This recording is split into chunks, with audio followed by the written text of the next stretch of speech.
The noon heat presses against the forward operating base in Kuwait and turns the concrete into a wavering mirror.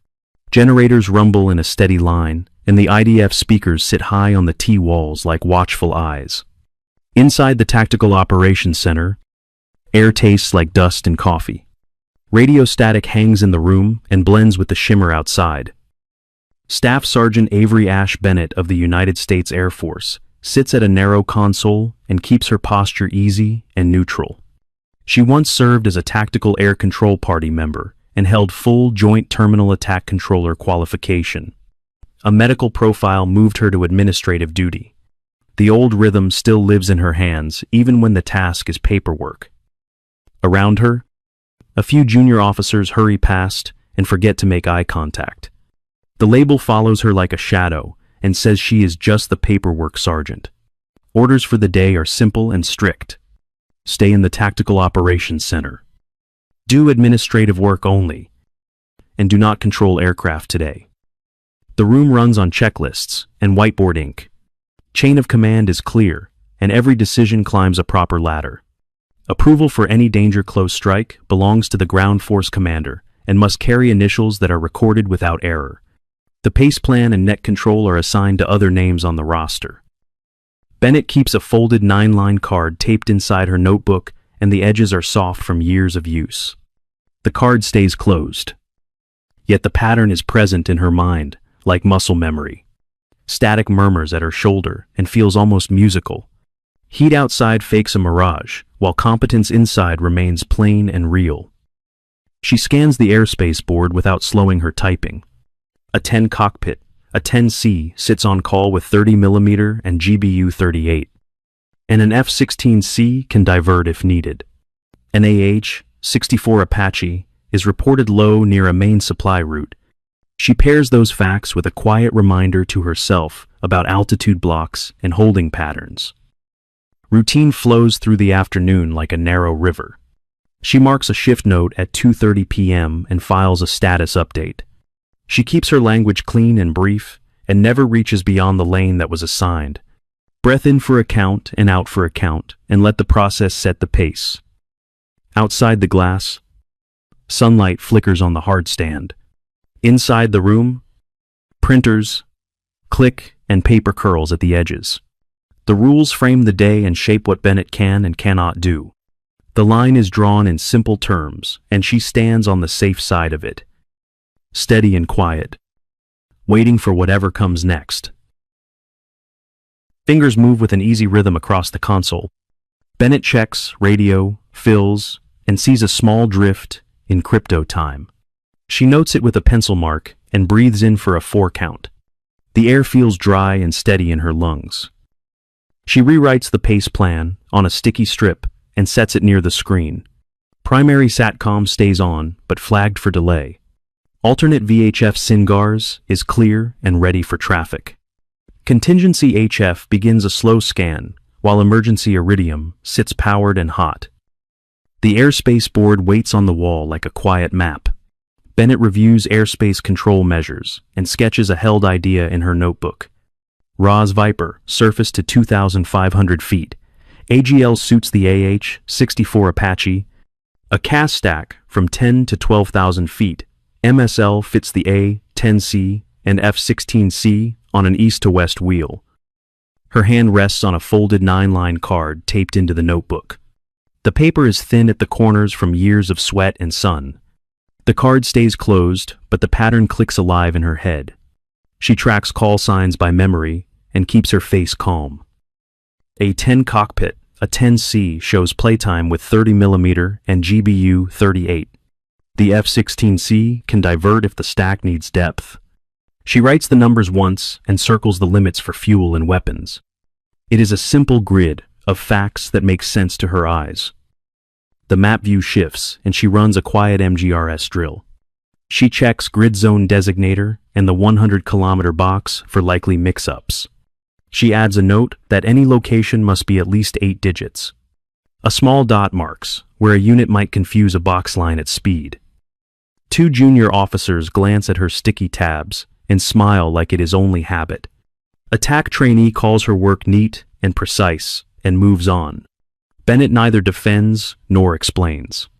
She keeps voice discipline to herself and lets the room pass by. At 3:15 p.m., she aligns the headset foam and centers the mic. Static in the earpiece sounds like a tide rolling on a flat shore. She does not take net control without a task. She only clears clutter from her lane and leaves a clean path for whatever may come. The day runs quiet inside the Tactical Operations Center at the Forward Operating Base in Kuwait. Staff Sergeant Avery Ash Bennett sits at the edge of the room and tracks the chat window and the status board. Her task is simple on paper, and she keeps it simple in practice. She logs updates with a steady hand and a clear head. The mission for the shift is to monitor an army convoy moving through southern Iraq. Bennett writes a clean situation report after each block of traffic and checks it twice. She is not cleared to control aircraft or step outside the wire today. She respects that boundary and stays with the console. Air hums from the vents while radio static curls in and out like slow surf. A printer rattles through another page and leaves warm paper on a tray. Stale coffee lingers near the map rack. Heat on the hard stand blurs the view beyond the T-walls and makes the ground look like water. She studies the schedule for close air support and keeps her notes brief. An A-10C is on call with 30mm and GBU-38 ready for tasking. An F-16C can divert if the stack needs depth or time on station. A flight of AH-64 Apache holds low near a main supply route. Rules are written into the day, and she treats them like rails. Rules of engagement require positive identification and a careful collateral damage estimate. Approval for any danger close strike belongs to the ground force commander, with initials recorded. Bennett does not blur those lines, and does not reach for decisions that are not hers. She glances at the airspace control measures and sees the shape of the sky like a puzzle. Rotary needs room close to the surface, while fixed wing needs an altitude block and a clean wheel. She could suggest a tweak, but this is not her lane right now. She lets the idea rest and keeps recording traffic. Her breath stays even as the room cycles through routine. In for 4 and out for 4, until her shoulders drop and the headset sits light on her jaw. She answers a quiet question from a new watch stander and points to the status board. Then she returns to the chat and the log without fuss. By 3:40 p.m., the flow feels predictable. The convoy pushes along its route, and the updates land at measured intervals. Bennett keeps the record neat and holds her voice in reserve. She waits on the sidelines, calm and ready, while the day pretends it will stay this way. The IDF alarm screams across the forward operating base in Kuwait and snaps the room out of its routine. Generators throb under the sound, while dust shivers in the air vents. Inside the Tactical Operations Center, the watch floor stiffens as screens fill with new traffic from an army convoy in southern Iraq. Radio static thickens like grit between teeth. Primary SATCOM flickers with delay and drops half a line at a time. Alternate VHF SINGARS hisses with distant bleed and uneven volume. Contingency HF sits idle because no one has started a scan. Emergency Iridium remains cold on the shelf and needs a hand to wake it. Traffic breaks through, and it is the kind that tightens shoulders. The convoy reports troops in contact after an IED causes a mobility kill on a lead vehicle. Fire from a PKM pours from a drainage ditch along the main supply route, and a fresh RPG team hunts for an angle. The staccato updates bump and clip across an unstable net. Officers crowd a small table and voices climb over each other. Rules of engagement need clean, positive identification and a real collateral damage estimate. Yet no one has published clear airspace control measures. Army Aviation wants an AH-64 Apache down in the weeds for a short gun run with the M230 or a quick AGM-114. An A-10C is inbound on call, and an F-16C can divert. But no altitude blocks exist, and no restricted operating zone is posted. A burst of coordinates arrives, and then another that does not match.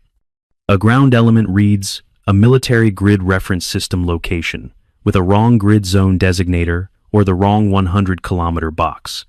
Friendlies are reported within 300 meters, and the numbers now carry the shape of a fatal mistake. Crosstalk increases, and no single voice takes the net to force a read back. Bennett keeps her lane even as the room shakes with urgency.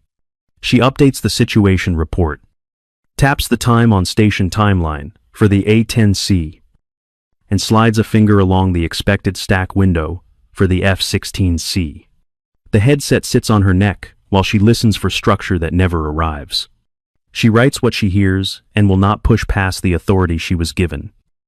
The IDF alarm cycles again, and a few people step toward the bunker drill route. Static swells until it sounds like weather outside a thin door.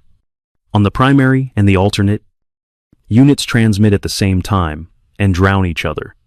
The plan unravels in the noise, and for a long beat there is no one to shape the airspace or the words. The room breathes unevenly, and Bennett keeps hers steady. She opens the HF set and starts a clean scan. Eyes moving left to right. The Iridium handset chirps to life and shows a ready screen. Her fingers smooth a line of sticky notes along the console edge with the pace plan written clear. Primary SATCOM marked as primary with caution for delay. Alternate VHF, SINGARS marked green for traffic. Contingency. HF actively scanning. Emergency Iridium powered and checked with a brief call test at 2:40 p.m. A junior watchstander freezes near the doorway and looks lost. Bennett reaches without hurry and guides the kid behind the blast panel in line with the standard operating procedure. Her other hand keeps typing a situation report that matches the traffic word for word. She closes the log entry and tags the update for the battle captain. She works the 4-count breath that never fails her. In for 4. Hold for 4. Out for 4. Hold for 4. Then repeat until the heart falls in line. The rhythm cuts a path through the noise and keeps the hands precise. Procedures feel like armor, and she wears them well. Her eyes track the time on station timeline for the A10C and the F16C. The A10C still has playtime, with 30mm and GBU 38. The F16C can divert in a few minutes if the stack needs depth. AH-64 Apache sits low inside the mental shape of a ROS that fits surface to 2,500 feet AGL. She hears the net slip toward chaos and times her voice between two transmissions. Break. Break lands like a metronome click, and then brevity only follows as a gentle nudge. The words fall short of taking over and simply ask for one at a time. Crosstalk eases for a breath, and the log becomes readable again. Bennett stays in her assigned lane and resists the pull to step further. She straightens the pace note one more time and writes a reminder to verify readbacks when they come. The radio static softens into a controllable hum. She leaves a tidy footprint in a messy hour and waits for the next decision that belongs to her. The room tips from loud to leaderless in a breath. The watch officer bolts for the bunker drill route and leaves the headset resting on the console. Static swells and stacks on itself until words lose their edges. Bennett feels the moment narrow and understands that silence will cost lives. She slides the headset on and centers the mic. Primary SATCOM is unstable and carries a half beat of lag that smears updates. Alternate VHF SINGARS reads green and clear enough to carry control. Contingency HF is already scanning, while emergency Iridium sits ready for a last line. Her breath finds the 4-count and brings the cadence back. She lays out the pace plan in plain terms and anchors each net with a simple purpose. She confirms that alternate will carry command traffic until primary steadies. The room hears a steady rhythm and answers with shorter transmissions. Airspace needs walls before the aircraft can help.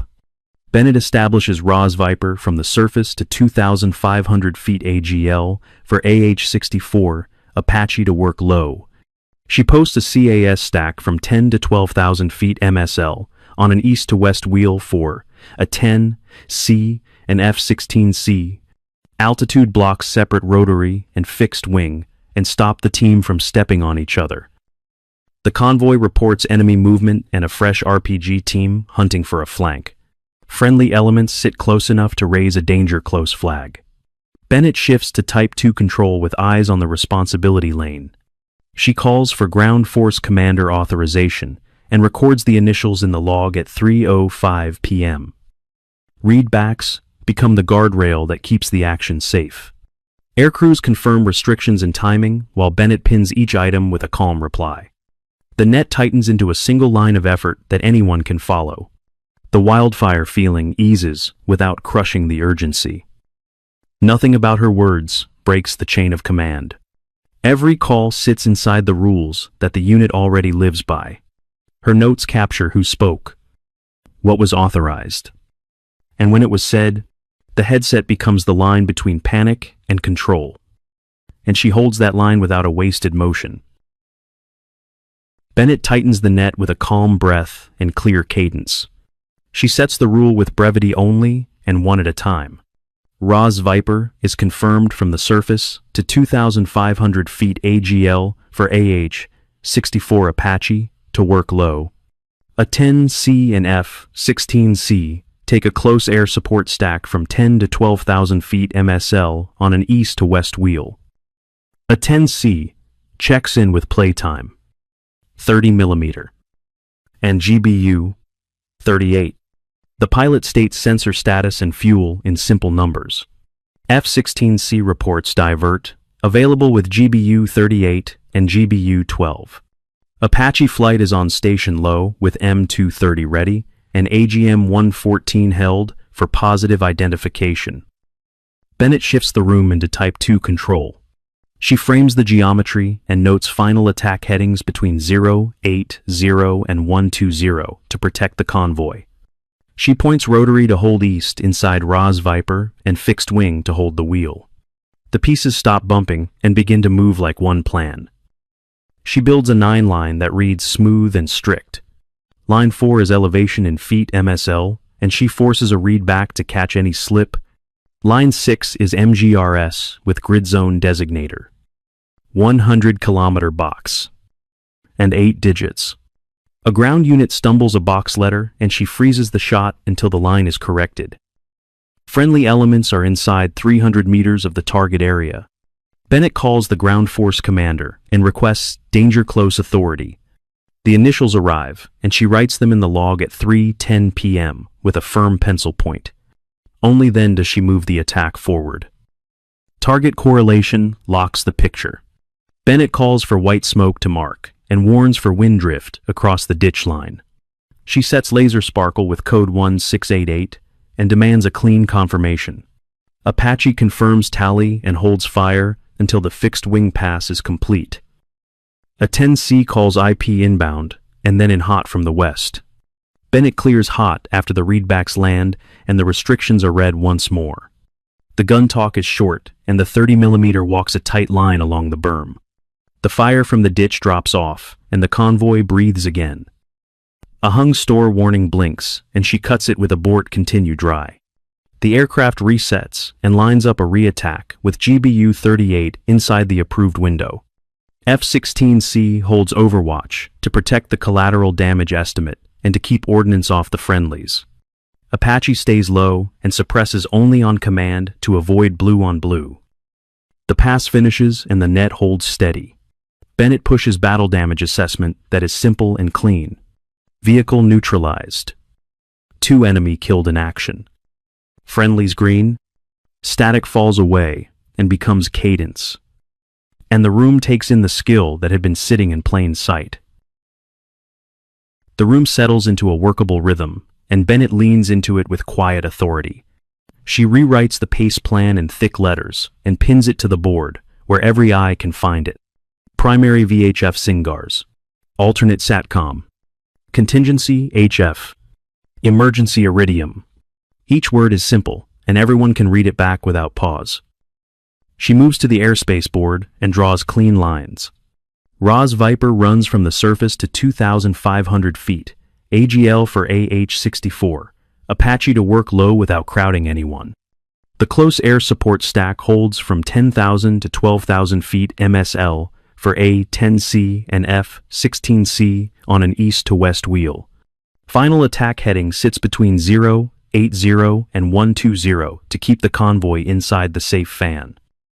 The map operator waits for direction, and Bennett gives it in 3 steps. Update the Ra's boundary. Mark the wheel.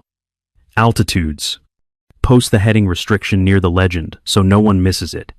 Pens move, and the board turns from clutter into a simple plan that fits the sky. Army Aviation checks position, and she keeps them steady. Hold east inside ROZ Viper and keep M230 on suppress only when ordered. Save AGM 114 for targets with positive identification.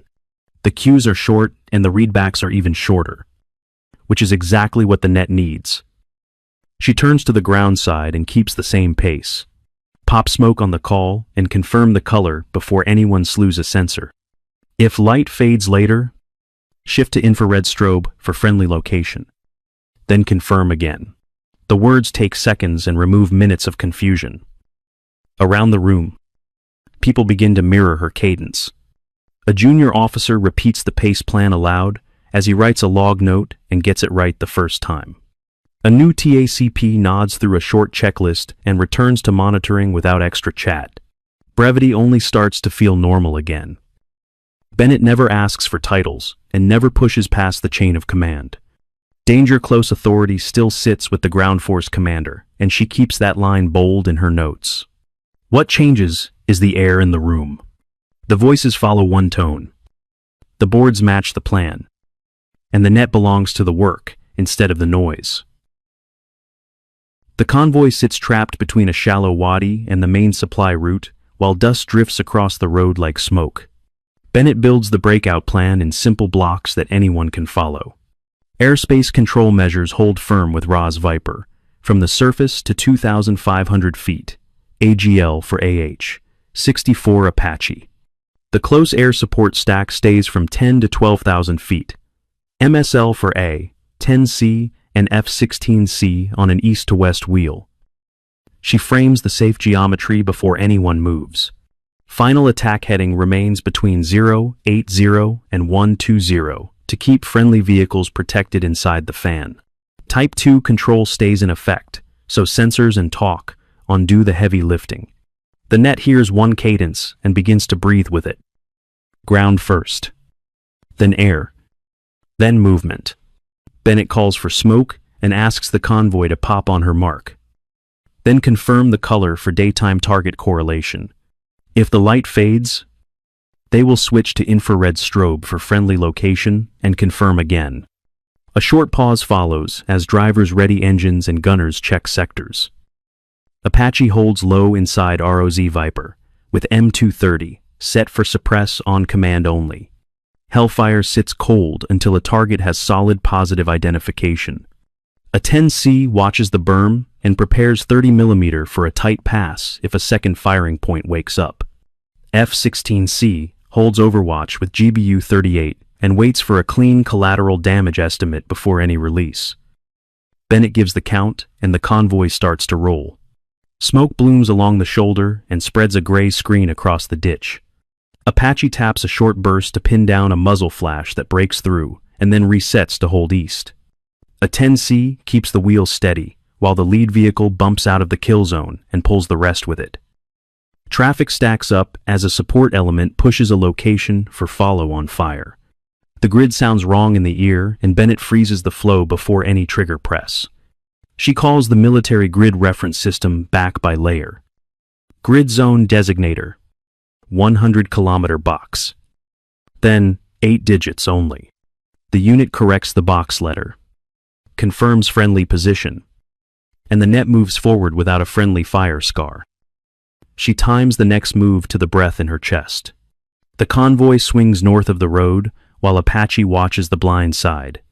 A 10C slides down the wheel for a show of presence that keeps heads low. F-16C remains high and reads restrictions again, so the record stays clean. The last vehicle clears the choke, and the noise shifts from panic to work. Bennett calls a short battle damage assessment that fits on one line. Vehicle neutralized. Enemy fire suppressed. Friendlies green. Static thins to a soft hiss as the formation pushes past the danger and the net returns to discipline. By late afternoon, the forward operating base in Kuwait feels quieter, as if the walls have exhaled. The IDF alarm is silent, and the generators return to a steady hum. Inside the Tactical Operations Center, the nets settle into a calm cadence. Static sounds less like a storm and more like a slow tide against a pier. Bennett files the short battle damage assessment and keeps the language clean. Vehicle neutralized. Enemy fire suppressed. Friendlies green. The CASVAC line is marked, not required, and the watch floor loosens by a notch. People begin to gather near her console with notebooks open. They ask for logs, timestamps, and the critical readbacks that tied the fight together. Bennett scrolls through the entries and points to the lines that matter. Danger Close Authority is highlighted with the Ground Force Commander initials. Recorded at 3:10 p.m. and cross-referenced against the aircrew confirmations. The room takes in what had just happened without ceremony. A captain nods as the timeline lines up with the air picture. And a young TACP traces the sequence of Type 2 control from the first call to the last clearance. Bennett explains only what the record requires and lets the paper speak. The chain of command remains visible in every line. Someone asks how she holds her voice so even. Bennett answers with simple words about breath, checklists, and staying in the lane. She mentions a past life as a tactical air control party member with full joint terminal attack controller qualification. A medical profile moved her to administrative work, and procedure became the armor that kept the edges from fraying. Recognition arrives in the modest way the military prefers. The battle captain writes that Bennett acted as ad hoc net lead during a confirmed emergency, within authority and with proper readbacks. The after-action note recommends she lead internal training on pace planning, CAS scripting, radio discipline, and airspace control measures. It is not a parade, but it is the right kind of credit. The light on the hard stand shifts and turns the concrete into a dim mirror. Bennett peels the old 9-line card from her notebook and slides it into a fresh laminate sleeve. The paper looks almost new again, edges sealed and ready. The radio static in her headset now sounds like a slow, even breath.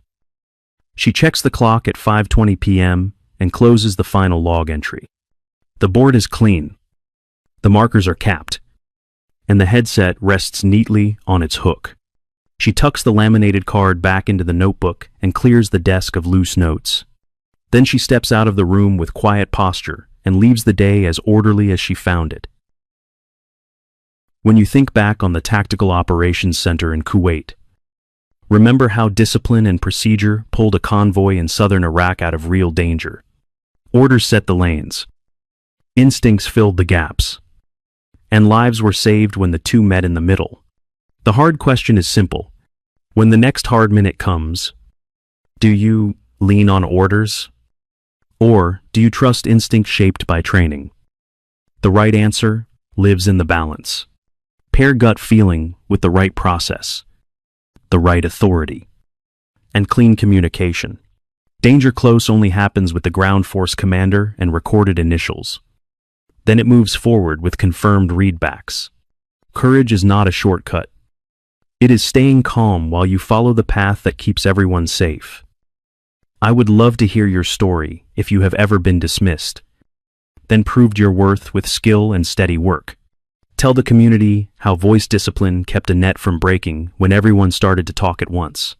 Share how pace planning gave your team a way to keep moving when a primary channel failed. Show how you held order when information tried to come apart. If this quiet professional story spoke to you, like, share, and subscribe so we can build more of them together. We will always respect operational security. So, please avoid posting locations, frequencies, or sensitive techniques that do not belong in public. Next time we will walk through a clear 9-line, safe target correlation, and practical lessons from airspace deconfliction between rotary and fixed wing. Thanks for being here, and for adding your voice to a conversation that values skill, humility, and the team.